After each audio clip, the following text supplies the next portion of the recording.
اللہ اکبر۔ بسم اللہ الرحمن الرحیم۔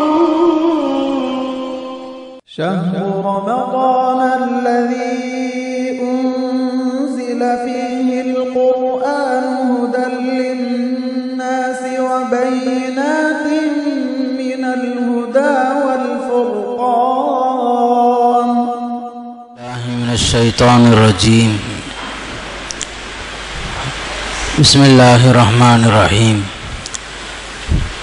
تلک الرسل فضلنا بعضهم على بعض منهم من کلم اللہ ورفع بعضهم درجات وآتینا عیسی ابن مریم البینات وأیدناہ بروح القدس۔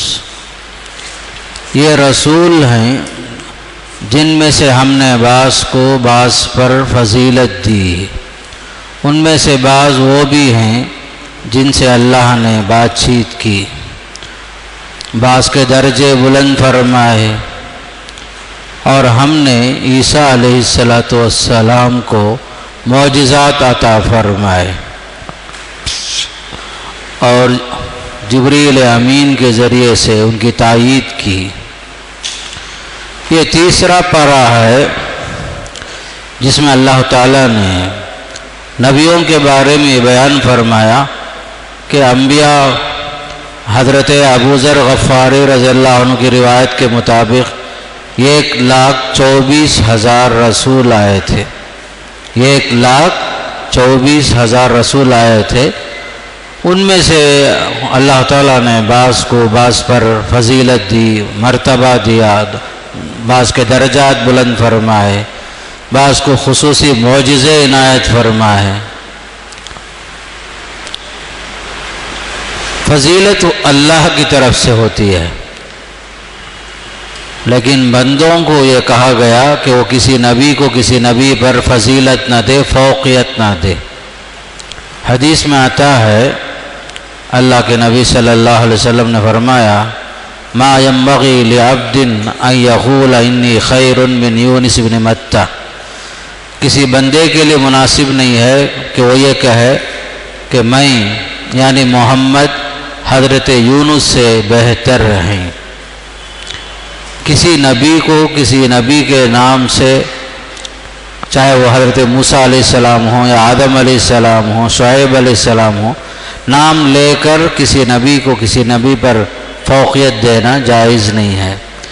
ہاں ایک چیز ہے، اللہ کے نبی صلی اللہ علیہ وسلم تمام نبیوں میں افضل ہیں، تمام نبیوں میں افضل ہیں، تمام رسولوں کے سردار ہیں۔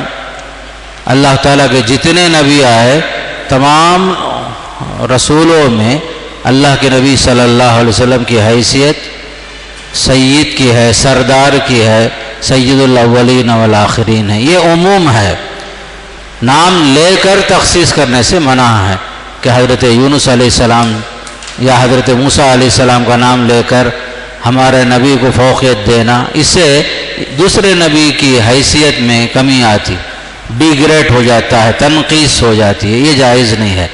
تفضیل خاص منع ہے، تفضیل عام جائز ہے۔ پھر آیت کریمہ میں ایک بات بتائی گئی، بعض نبیوں کو اللہ نے بعض خصوصیت سے نوازا، جیسے موسیٰ علیہ السلام ہیں، اللہ نے دنیا میں ہی آپ سے بات چیت کیا، ہم کلامی کا شرف حاصل ہوا موسیٰ علیہ السلام کو۔ حضرت موسیٰ علیہ السلام کا لقب کلیم اللہ ہے، دنیا میں ہی اللہ نے آپ سے کلام کیا۔ عیسیٰ علیہ السلام روح اللہ ہیں، ایدناہ بروح القدس، اللہ تعالیٰ نے آپ کی مدد فرمائی جبریل امین کے ذریعے سے، بن باپ کے پیدا ہوئے۔ حضرت عیسیٰ علیہ السلام کی بڑی خصوصیت کیا ہے؟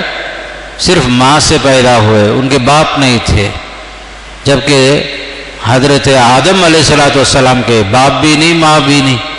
اسی لیے بعد میں چل کے بیان فرمایا ان مثل عیسیٰ عند اللہ کمثل آدم۔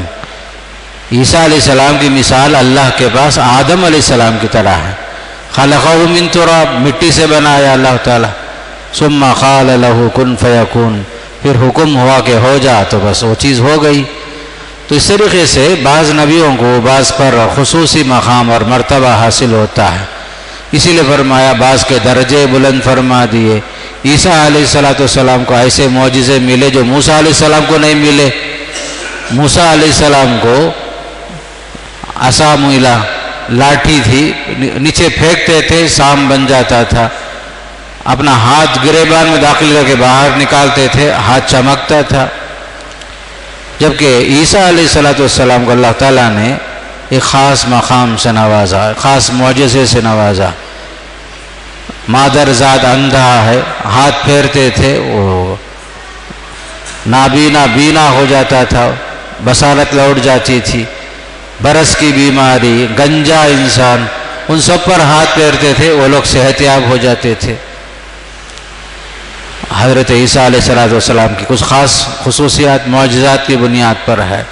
الغرض جو ہے ہم سب کا ایمان یہ ہونا چاہیے، اللہ نے نبیوں کا انتخاب فرمایا، نبیوں کے مرتبے خود سے جو اللہ نے مقرر فرما دیے، اور تمام نبیوں میں اللہ کے نبی کو حیثیت سردار کی حیثیت، جسے حدیث میں آتا ہے انا سید ولد آدم ولا فخر، میں آدم کی اولاد میں سردار ہوں ولا فخر، اس میں کوئی فخر کی بات بھی نہیں ہے۔ آپ صلی اللہ علیہ وسلم نے یہاں تک فرمایا لا تطرونی کما اطرت النصارى عیسی ابن مریم، تم لوگ مجھے بڑا چڑھا کر پیش مت کرو، میری تعریف میں مبالغہ نہ کرو، میں اللہ کا بندہ ہوں، بس اللہ کا رسول ہوں۔ جیسا کہ نصارہ نے خوب تعریف کر کے عیسیٰ علیہ السلام کو اللہ کا بیٹا بنا دیا، خدا بنا دیا، ایسا مت کرو آپ لوگ، اللہ کے نبی نے خاص طور پر فرمایا۔ پھر آگے چل کر کے ایک بڑی آیت آئی، عظیم آیت، جسے آیت الکرسی کہتے، اللہ لا الہ الا هو الحی القیوم۔ اس پارے میں خاص کر سورہ بقرہ میں پورے قرآن کے اندر اس آیت کو بڑی اہمیت حاصل ہے۔ ایک مرتبہ ابی بن کعب سے اللہ کے نبی صلی اللہ علیہ وسلم نے فرمایا اے ابو منذر، سب سے عظیم آیت کون سی ہے؟ انہوں نے کہا اللہ و رسول عالم۔ پھر سوال کیا تو حضرت ابی نے کہا اللہ لا الہ الا هو الحی القیوم۔ اللہ کے نبی صلی اللہ علیہ وسلم نے حضرت ابی کے سینے پر ہاتھ مارا، پھر فرمایا تمہیں یہ علم مبارک ہو، تمہیں یہ علم مبارک ہو، لیہناک ھذا العلم۔ اس طریقے سے یہ ایک عظیم آیت ہے جس میں اللہ کی تعریفیں ہیں، اللہ کی صفتیں ہیں، اللہ تعالیٰ کی جو کچھ اہم صفات ہیں جو اللہ تعالیٰ نے اس آیت کے اندر جمع کر دیا ہے، اسی لیے اس کو عظیم آیت کہا جاتا ہے۔ اس کی فضیلت کے لیے ایک حدیث بھی آئی، اللہ کے نبی صلی اللہ علیہ وسلم نے حضرت ابو ہریرہ کو صدقہ فطر کی حفاظت کے لیے ذمہ دار بنایا۔ حضرت ابو ہریرہ رضی اللہ تعالیٰ عنہ صدقہ فطر کی حفاظت کر رہے تھے، رات کا وقت تھا، اتنے میں ایک چور آیا، مال سمیٹنے لگا، غلہ اٹھا لیا۔ حضرت ابو ہریرہ کی نیند ہوشیار ہوئے، نیند سے بیدار ہوئے، آپ نے پکڑ لیا تو اس نے معذرت کی، معافی مانگی تو آپ نے چھوڑ دیا۔ صبح ہوئی تو اللہ کے نبی نے فرمایا تم نے اپنے قیدی کے ساتھ کیا کیا؟ تو کہا یا رسول اللہ چوری کیا، معافی مانگا، میں نے چھوڑ دیا۔ آپ نے فرمایا دیکھو آج رات بھی آئے گا۔ ایسا ہی ہوا، دوسری رات بھی آیا، دوسری رات بھی چوری کیا، پھر بھی معافی مانگا تو چھوڑ دیے ابو ہریرہ رضی اللہ عنہ۔ تیسری رات اللہ کے نبی نے فرمایا آج بھی آئے گا، دیکھو ایسا ہی ہوا۔ تو حضرت ابو ہریرہ نے کہا کہ میں تجھے اللہ کے نبی کے پاس ضرور پیش کروں گا، آج میں تجھے نہیں چھوڑوں گا۔ اس چور نے کہا میں آپ کو ایک اچھی بات بتاتا ہوں، یہ ہے کہ تم سونے سے پہلے آیت الکرسی پڑھ لو، اللہ کی طرف سے تمہارے لیے ایک نگران ہوگا، تمہارا مال محفوظ رہے گا۔ تم جو ہے سونے سے پہلے آیت الکرسی پڑھ لو، میں جو ہے شیطان ہوں، میں کوئی انسان نہیں ہوں۔ اتنے میں ابو ہریرہ رضی اللہ تعالیٰ نے چھوڑ دیا اس کو۔ صبح میں اللہ کے نبی سے کہا یا رسول اللہ معاملہ ایسا ایسا ہوا، تو آپ نے فرمایا صدقک وہو کذوب، حالانکہ جھوٹا ہے وہ لیکن اس معاملے میں سچا ہے کہ سونے سے پہلے آیت الکرسی پڑھنے سے اللہ تعالیٰ کی طرف سے تمہارے جان اور مال کی حفاظت ہوگی، تمہارے مال کی اللہ حفاظت کرے گا۔ اس طریقے سے یہ آیت الکرسی بڑی عظیم آیت، حدیثوں میں آتا ہے ہر فرض نماز کے بعد باقاعدہ اللہ اکبر ایک بار پڑھنے کے بعد، استغفر اللہ 3 بار پڑھنے کے بعد، اللہم انت السلام ومنک السلام پڑھنے کے بعد آیت الکرسی پڑھنا چاہیے۔ حدیث میں آتا ہے کہ کسی کی وفات بھی ہو جائے تو وفات اور اس کی موت اور جنت کے درمیان کوئی چیز رکاوٹ نہیں بنے گی، گویا کہ آیت الکرسی جنت میں جانے کا ایک ذریعہ بھی ہے، اس لیے ہر نماز کے بعد خاص طور پر آیت الکرسی کا اہتمام ہونا چاہیے۔ پھر آگے چل کر کے اس صورت کے اندر اللہ تعالیٰ نے کچھ عجائب اور غرائب بیان فرمائے، ایسی چیزیں جو انسان کی عقل پریشان ہو جائے گی، لیکن حقیقت میں اللہ تعالیٰ نے صاف صاف بیان فرمایا یہ برحق ہے۔ مثال کے طور پر مرنے کے بعد دوبارہ زندہ ہونا، موت کے بعد کی زندگی برحق ہے، اس میں کوئی شک نہیں ہے۔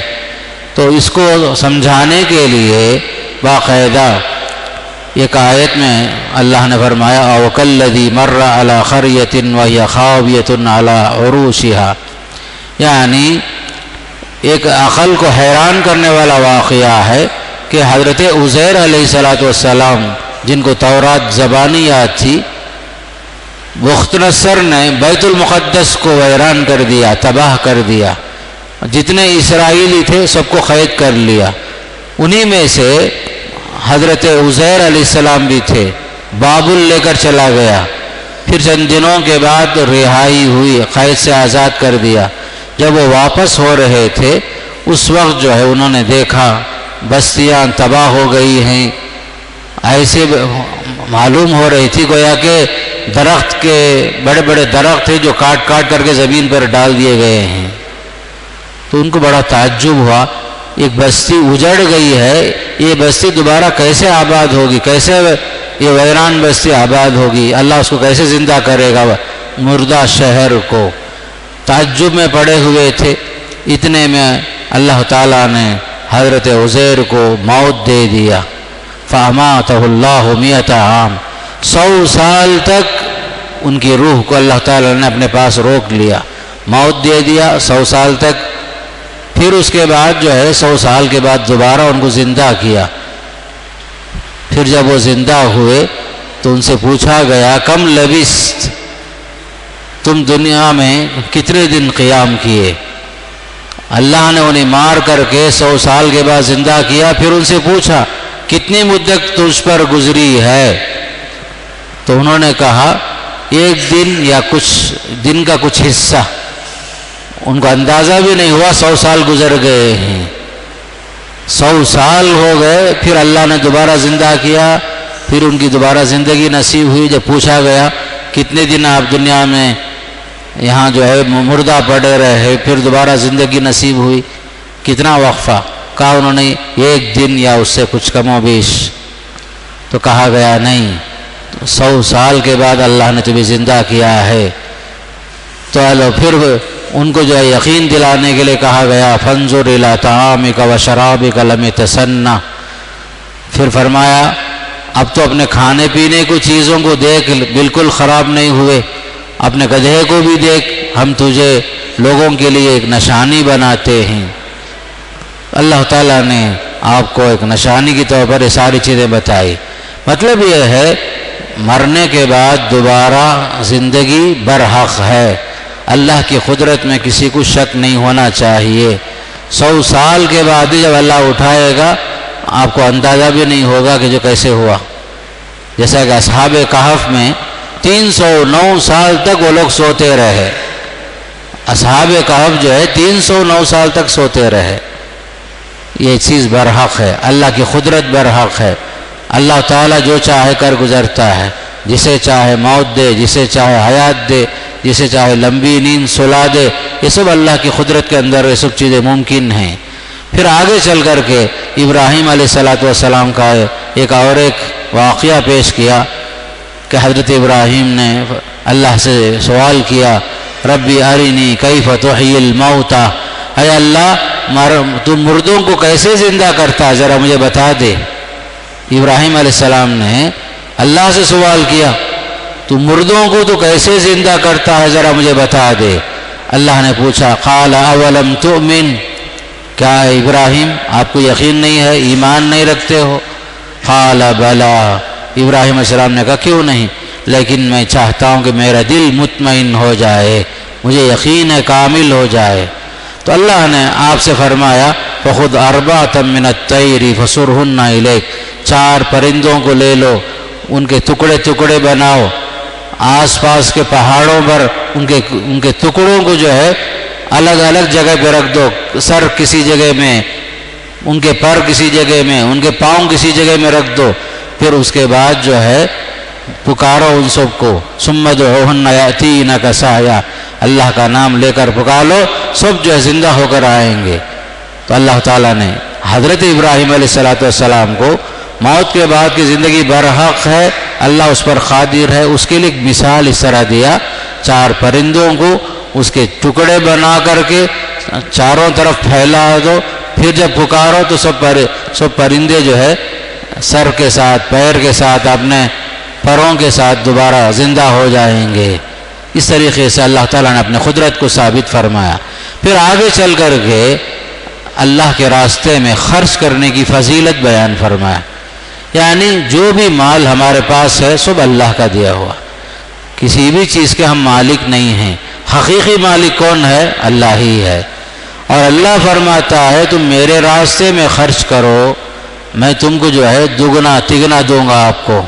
اس کی مثال اللہ نے دی کہ جو لوگ اللہ کے راستے میں خرچ کرتے ہیں ان کی مثال ایسی ہے جیسا کہ ایک دانہ زمین میں آپ بو دیتے ہیں، پھر وہ دانہ جو ہے زمین سے اگتا ہے، اس سے بالیاں نکلتی ہیں، ہر بالی میں مثل الذین ينفقون اموالهم فی سبیل اللہ کمثل حبۃ انبتت 7 سنابل، یہ ایک دانے سے 7 بالیاں نکلتی ہیں، اور ہر بالی میں، ہر ڈالی کے اندر 100 دانے ہوتے ہیں۔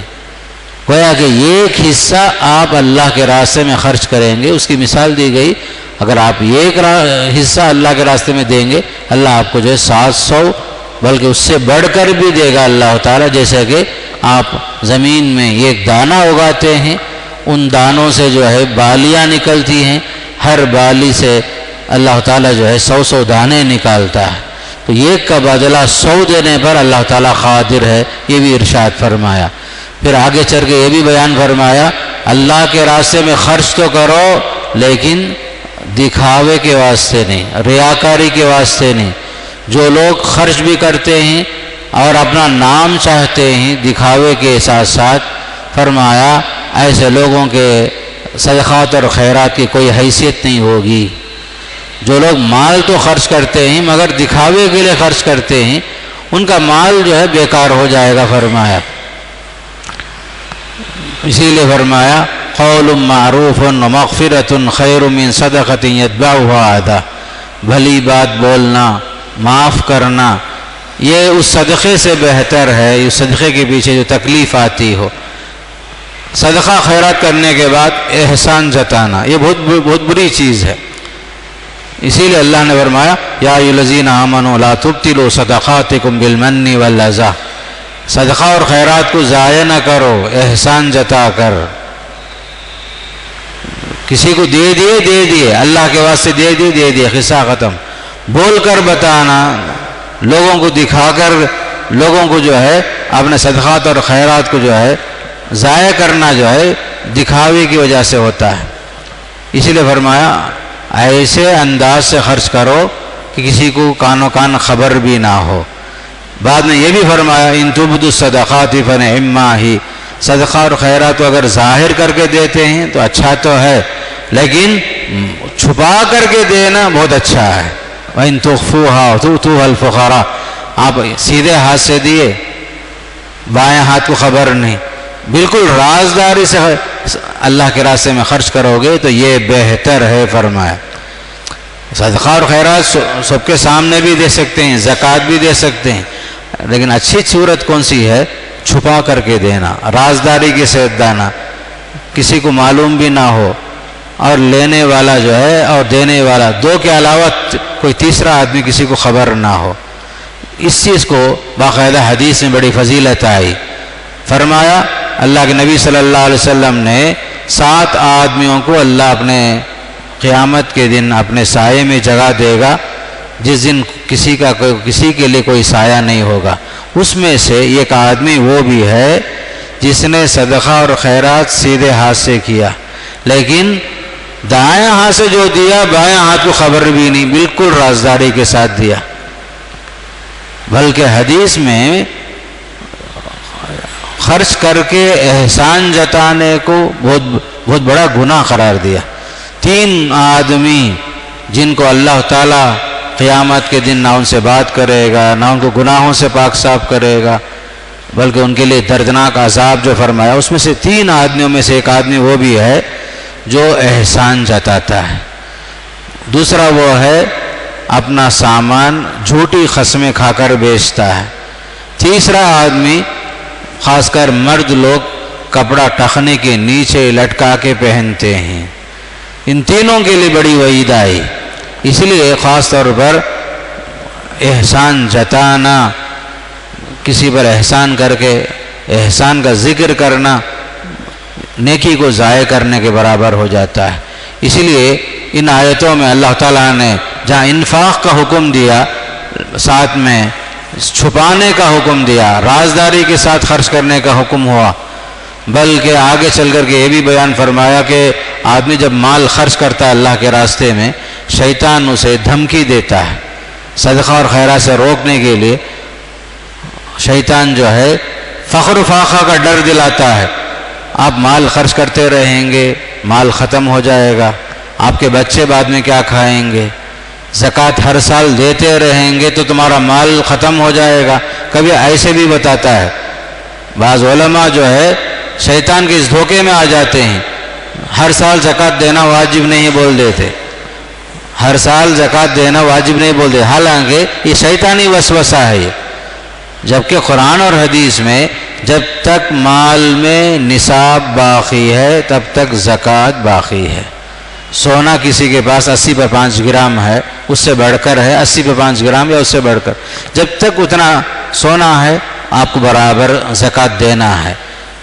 اگر کچھ بھی کم ہو گیا، 80 پر 5 گرام سے کم ہو گیا، زکوٰۃ واجب نہیں۔ جب تک نصاب باقی ہے تب تک زکوٰۃ باقی۔ چاندی کسی کے پاس 590 پر 5 گرام ہے، سال گزر گیا، زکوٰۃ واجب ہے۔ اگر کچھ بھی گرام کم ہو گیا تو زکوٰۃ واجب نہیں۔ تو اس طریقے سے زکوٰۃ کا معاملہ جو ہے شیطان یہاں بھی ٹانگ لڑاتا ہے، ایک بار دے دو زندگی میں کافی ہے، ایک بار زکوٰۃ دے دو کافی ہے، ہر سال دینا ضروری نہیں۔ ایسے بے شمار قسم کے خیالات، وسوسے، فخر و فاخہ کا ڈر، یہ سب چیزیں، بلکہ بعض علماء یہاں تک نادانی میں بول دیتے ہیں کہ ہر سال زکوٰۃ دیتے رہیں گے تو آپ جو ہے آپ کا مال ختم ہو جائے گا، آپ دینے والے لینے والے ہو جائیں گے، فقیر ہو جائیں گے۔ حالانکہ قرآن اور حدیث میں کہیں یہ ریکارڈ نہیں ہے کہ ایک آدمی زکوٰۃ دے کر فقیر ہو گیا ہو، نعوذ باللہ من ذالک۔ مال کو اللہ کے راستے میں خرچ کر کے کوئی فقیر ہو گیا ہو، ایسا کوئی تاریخ نہیں ہے، ریکارڈ نہیں ہے۔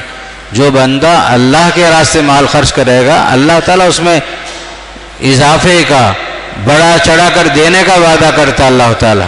ما آتیتم من زکاۃ تریدون وجہ اللہ فاولئک هم المضعفون۔ زکوٰۃ تم اللہ کی رضامندی کے لیے جب تک دیتے رہو گے، اللہ تعالیٰ اس میں اضافہ کرے گا فرمایا۔ یہاں شیطان کیا بولتا ہے؟ الشیطان یعیدکم الفقر ویأمرکم بالفحشاء۔ شیطان آپ کو دھمکی دیتا ہے فخر و فاقہ کا، اور آپ کو خرچ نہیں کرنے کی تعلیم دیتا ہے وسوسے کے ذریعے سے۔ بلکہ یہودیوں نے یہاں تک کہا ان اللہ فقیر و نحن اغنیا، اللہ تعالیٰ کیوں ہم سے زکوٰۃ پوچھتا ہے، صدقہ خیرات کیوں پوچھتا ہے؟ اللہ جو ہے فقیر ہے، ہم لوگ مالدار لوگ ہیں، نعوذ باللہ من ذالک۔ اس لیے شریعت کے دائرے میں ہر چیز کو سوچنا ہے، اس کے مطابق عمل کرنا چاہیے۔ تو یہ خیالات بھی علمی انداز سے شیطان پیش کر کے لوگوں کو گمراہ کر دیتا ہے کہ ہر سال زکوٰۃ دینا واجب نہیں ہے، جبکہ صحیح حدیث ہے جب تک نصاب باقی ہے، سال گزرتا ہے، اس وقت تک زکوٰۃ بھی اس پر واجب ہو جاتا ہے۔ پھر آئندہ چل کر کے خاص کر اللہ کے راستے میں خرچ کرنے کے لیے کہا گیا پاکیزہ مال خرچ کرو، یا ایھا الذین آمنوا انفقوا من طیبات ما کسبتم، تم نے جو کچھ جو ہے کمایا ہے، پاکیزہ مال کمایا ہے، اسے اللہ کے راستے میں خرچ کرو۔ انفاق کے ساتھ ساتھ حلال مال خرچ کرنے کا حکم دیا جا رہا ہے، باقاعدہ جو ہے حلال مال اللہ کے راستے میں خرچ کرو، باقاعدہ وہی چیز تمہارے لیے مقبول ہوگی۔ انفقوا من طیبات ما کسبتم، حلال مال سے ہی اللہ آپ کے مال کو قبول کرتا ہے، حرام مال قبول نہیں ہوتا۔ ان اللہ طیب لا یقبل الا طیبا، اللہ پاکیزہ ہے، پاکیزہ چیزیں قبول کرتا اللہ تعالیٰ، حرام مال قبول نہیں کرتا۔ پاکیزہ چیز کو اللہ تعالیٰ جو تمہیں دیا ہے اسے اس کے راستے میں خرچ کرو، یہ بھی تعلیم انہی آیتوں میں اللہ نے باقاعدہ دیا ہے۔ پھر آگے چل کر کے ایک خاص بات یہ بتائی جا رہی ہے کہ ایک طرف اللہ کے راستے میں خرچ کرنے کا حکم دیا گیا، دوسری طرف سود کی حرمت کا اعلان ہوا، انٹرسٹ یہ حرام ہے، اللہ تعالیٰ جو ہے سود کو مٹاتا ہے، صدقات اور خیرات کو بڑھاتا ہے، تجارت کو حلال قرار دیا ہے اور سود کو حرام قرار دیا ہے۔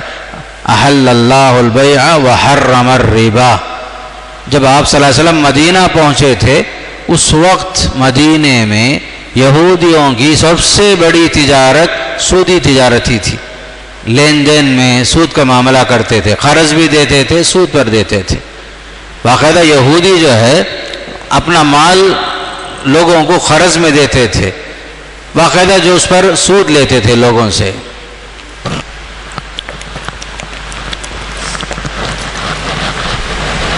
یہودیوں کا دھندا جو ہے سود کا ہی دھندا تھا، اسے جو ہے خاص طور پر منع کیا گیا، لوگوں تجارت کرو ضرور لیکن سود کا طریقہ مت اپناؤ، یہ حرام ہے، سود میں برکت نہیں ہے، سود سے نفرت پیدا ہوتی ہے، تجارت میں اللہ برکت رکھا ہے، چاہے مال کم ہی کیوں نہ ہو حلال روزی کھاؤ، حرام سے بچو، اور حرام کا نقصان یہ ہے کہ آپ کی عبادت قبول نہیں ہوگی۔ حرام کا سب سے بڑا نقصان کیا ہے؟ عبادت قبول نہیں ہوگی، چاہے آپ وہ حرام پیسہ لے کر حج کو چلے گئے، عمرے پہ چلے گئے، رمضان میں خرچہ کرے، کچھ بھی فرق نہیں پڑتا۔ جیسا کہ حدیث میں آتا ہے ایک آدمی احرام پہن کر پراگندہ بال کے ساتھ کعبۃ اللہ تک پہنچتا ہے، لبیک اللہم لبیک لبیک اللہم لبیک، اللہ کے نبی نے فرمایا انا یستجاب لہ، اس کا یہ تلبیہ کیسے قبول ہوگا؟ مطعمہ حرام، مشربہ حرام، ملبسہ حرام، غذی بالحرام، انا یستجاب لہ، جو کھایا ہے حرام کا، جو پہنا ہے وہ حرام کا، جو غذا ہے، جو جسم بنا ہے حرام سے بنا ہے، یہ سب جب حرام چیزیں اس کے ساتھ جمع ہوئی ہیں اس کی عبادت اللہ کیسے قبول کرے گا؟ گویا کہ حلال شرط ہے عبادتوں کے لیے، سب سے اہم شرط عقل حلال ہے، اسی لیے مسلمانوں کو کہا گیا حرام سے بچو، خاص کر کے سودی لین دین حرام سے بچو۔ بعض مسلمان بھی اس میں عام طور پر ملوث ہو جاتے، میرے پاس 1 لاکھ روپے ہے، میں کسی کے پاس دے دیتا ہوں، ہر مہینہ 5,000 روپے دینا، گھٹنا بھی نہیں بڑھنا بھی نہیں، چاہے فائدہ ہو چاہے نقصان ہو، اسی کا نام سود ہے۔ بزنس میں کمی بیشی ہو سکتی ہے، فکسڈ جو نفع جو آپ چاہتے ہیں وہ سود ہے، وہ سود میں ہی فکسڈ نفع ملتا ہے، لیکن شریعت جو ہے اسے حرام قرار دیتی ہے۔ بعض لوگ مسلمان کیا کرتے، فکسڈ ڈپازٹ بینک میں رکھ دیتے، بچیوں کی شادیوں کے نام سے رکھ دیتے، یہ سب حرام۔ بلکہ میں اچھی طرح جانتا ہوں بعض مسجدوں کے پیسے بینک میں فکسڈ ڈپازٹ میں بھی رکھے، بعض مسجدوں کے پیسے بھی لے جا کر کے بعض بستیوں میں دیکھا میں، کہاں رکھے ہیں؟ بینک میں فکسڈ ڈپازٹ میں 40,000 روپے۔ اسے کیا ملے گا؟ سود ہی ملے گا۔ کیا مسجد کے پیسے اس کے واسطے کیا ہے؟ لوگ جو پیسہ جو دیتے ہیں مسجد کے اوپر خرچ کرنے کے لیے دیتے ہیں، جو مال زائد مال ہے اسے لوگوں نے کیا کیا، ایک بستی میں باقاعدہ بینک میں رکھا۔ میں بولا یہ سب حرام کام ہے، یہ فکسڈ ڈپازٹ میں سود ہی ملتا ہے۔ تو اس طریقے سے سود ایک ایسی مصیبت ہے، انٹرسٹ ایک ایسی مصیبت ہے کہ آدمی کہیں نہ کہیں اس میں مبتلا ہو جاتا ہے۔ اس لیے اسے اپنا دامن بچانا ہے، اور حرام سے جب تک نہیں بچیں گے تو ہماری عبادت قبول نہیں ہوگی۔ پھر اللہ تعالیٰ نے جہاں اللہ کے راستے میں خرچ کرنے کا حکم دیا، سودی لین دین کو حرام قرار دیا۔ کچھ لوگ ضرورت مند بھی ہوتے ہیں، تو ان کے لیے سورہ بقرہ کی آخری آیت، سب سے بڑی آیت کے اندر قرض کے احکامات بیان فرمائے۔ ہر آدمی کو ضرورت پر قرض لینی ہی پڑتی ہے، تو قرض دینے کے لیے، لینے کے لیے باقاعدہ احکامات نازل فرمائے۔ سب سے بڑی آیت قرآن میں اگر کوئی آیت ہے تو قرض سے متعلق ہی ہے۔ قرض کے اصول بتائے، قرض لینا بھی ہو، لکھ کر لینا، دینے والا لینے والا باقاعدہ لکھا پٹی کے ساتھ ہونا چاہیے۔ فرمایا یا ایھا الذین آمنوا اذا تداینتم بدین الی اجل مسمى فاکتبوا، اے مسلمانوں جب تم قرض کا معاملہ کرتے ہو باقاعدہ جو ہے لکھ لیا کرو، باقاعدہ جو ہے وقت کا حساب لکھو، باقاعدہ حساب ہونا چاہیے، لکھ کر لینا چاہیے، لکھ کر دینا چاہیے۔ اگر آپ کو لکھنے نہیں آتا، ایسا آدمی لکھے جو لکھنا پڑھنا جانتا ہے، اس پر 2 گواہ مقرر کر لو۔ عام طور پر قرضوں میں لوگ جو ہے شریعت کے مطابق عمل نہیں کرتے، قرض دینے والا بھی دے دیتا ہے، لینے والا بھی لے لیتا، کوئی حساب نہیں، کتاب نہیں، کوئی لکھا پڑھی نہیں، کوئی دستخط نہیں، کوئی گواہ نہیں۔ قرآن یہاں تک کہتا ہے 2 گواہ رکھو تمہارے قرضوں کے معاملے میں۔ 2 مرد نہیں ملے تو 1 مرد 2 عورتیں ہونی چاہیے، چاہے سفر ہو چاہے حضر ہو۔ قرض کا معاملہ جو ہے بہت خطرناک معاملہ ہے۔ حدیث میں آتا ہے اللہ کے نبی صلی اللہ علیہ وسلم کے زمانے میں جب جنازہ آتا تھا، آپ جو ہے نماز پڑھانے سے پہلے پوچھتے تھے کیا اس میت کا کچھ قرض باقی ہے، کیا پوچھتے تھے۔ جب کہا جاتا کہ قرض باقی ہے، اللہ کے نبی فرماتے میں نماز نہیں پڑھاتا جنازے کی نماز، تم لوگ پڑھ لو اپنے ساتھی کی نماز، صلو علی صاحبکم۔ یہاں تک کہ ایک جنازہ ایسا آیا تھا، آپ نے کہا کہ میں نماز نہیں پڑھاؤں گا، اتنے میں ایک صحابی اٹھے، بولے یا رسول اللہ اس کا قرض میرے ذمہ ہے۔ اللہ کے رسول نے آگے چل کے نماز پڑھا دی۔ اسی لیے حدیث میں یہاں تک آیا شہید کے سارے گناہ معاف ہو جاتے ہیں سوائے قرض کے۔ قرض جو ہے بہت خطرناک چیز ہے، اس لیے جنازے سے پہلے اعلان ہونا چاہیے۔ گھر کے جو وارثین ہیں وہ لوگ جو ہیں میت کی طرف سے قرض کی ادائیگی کا ذمہ قبول کر لینا۔ اللہ کے نبی صلی اللہ علیہ وسلم نماز میں سلام پھیرنے سے پہلے جن چیزوں سے پناہ مانگتے تھے اس میں سے قرض بھی ہے۔ اللہم انی اعوذ بک من المأثم والمغرم، اے اللہ میں تیری پناہ میں آتا ہوں گناہوں سے بھی، قرض سے بھی، اور عذاب خبر سے بھی۔ باقاعدہ یہ سب چیزیں حدیث میں آتی ہیں۔ تو کتنا خطرناک چیز ہے قرض کا معاملہ کہ ہم لوگ جو ہے لیتے بھی ہیں، کوئی لکھا پڑھی نہیں، دیتے بھی ہیں کوئی حساب نہیں، اور کوئی آدمی دے بھی دیا اس وقت پر دینے کی عادت بھی نہیں۔ وہی جب جو ہے کسی غیر مسلم سے قرض لیتے ہیں سود پر، وہاں آدمی فوراً دے دیتا۔ مسلمانوں سے اگر کوئی آدمی قرض لیتا ہے تو وقت پر دیتا بھی نہیں ہے۔ لوگوں کو شکایت بھی، لوگ قرض نہیں دیتے۔ جب لوگ قرض دیتے ہیں تو قرض کی ادائیگی میں لوگ جو ہے ٹال مٹول کرتے ہیں۔ تو 2 طرف سے بھی جو باقاعدہ جو ہے کوتاہی ہوتی ہے، بلکہ اللہ کے نبی صلی اللہ علیہ وسلم نے بڑی فضیلت بیان فرمائی قرض دے کر کے، گویا کہ جب تک آپ کسی کا تعاون کرتے ہیں قرض دے کر کے، وہ بھی آپ کے لیے ایک صدقے کا ثواب ہو جاتا ہے، صدقے کا ثواب آپ کو مل جاتا ہے۔ اس لیے ان آیتوں میں جو بات کہی گئی، خاص کر مالی معاملات، قرض کا معاملہ، لین دین کا معاملہ، یہ سب چیز لکھا پڑھی کے ساتھ رکھنا چاہیے فرما دیا، اس پر گواہ ہونا چاہیے، وقت مقرر ہونا چاہیے، لکھنا نہیں آتا تو ایسا آدمی لکھے جو لکھنا پڑھنا جانتا ہے فرما دیا۔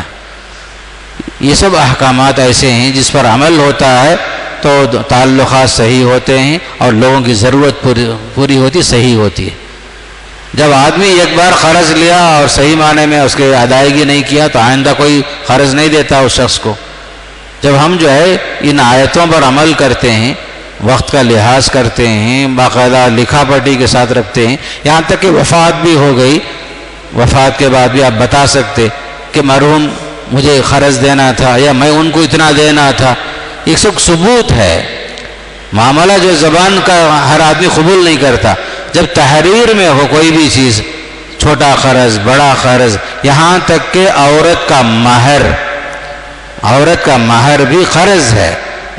آج الحمدللہ لوگ جلدی فوراً دے دیتے ہیں نکاح کے ساتھ مہر، ایک زمانہ ایسا تھا مہر معجل دینے کا رواج بہت کم تھا، اس میں بھی قرض ہوتا تھا، یہاں تک کہ جنازہ اٹھتا تھا، شوہر کا جنازہ جب گھر سے نکلتا تھا تب لوگ پوچھتے تھے ذرا بیوہ سے پوچھو مہر ادا ہو گیا کیا، اگر نہیں ہوا ہے تو معاف کر دو۔ یہاں تک نوبت تھی پہلے، لیکن اللہ کے فضل و کرم سے اب حالات کچھ بدلے، لوگوں کے اندر دینداری آئی، بیداری آئی، مہر معجل دینے کا رواج آیا الحمدللہ۔